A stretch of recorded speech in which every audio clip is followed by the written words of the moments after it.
చేశారు mummy food? ఎవరు చేయడం ఏంది నాన్న? అమ్మే చేసి ఉంటది. నాకు రోజు స్కూల్ కి ఫుడ్డే పంపి మమ్మీ, చాలా బాగుంది.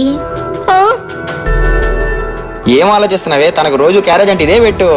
అంటే రోజు ఈ ఫుడ్ చేస్తే ఏం బాగుంటుందండి? వాళ్ళు తినేది అంతంత మాత్రమే. వాళ్ళు అడిగింది పెట్టాలి కానీ నువ్వు అనుకున్నది చేస్తే ఎట్టా? నేను చేపిస్తా నాన్న, నువ్వు గమ్ముగా తిను. అయ్యో ఏంటి ఆగిపోయింది? స్టార్ట్ అవ్వట్లేదే.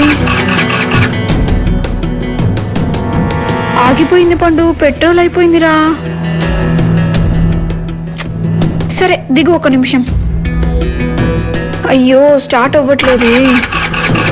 వీడి స్కూల్కి లేట్ అయిపోతుంది. ఏం చేయాలి? ఆటో కూడా ఏం దొరకట్లేదే. హలో, కొంచెం పెట్రోల్ అయిపోయింది, తీసుకొస్తావా?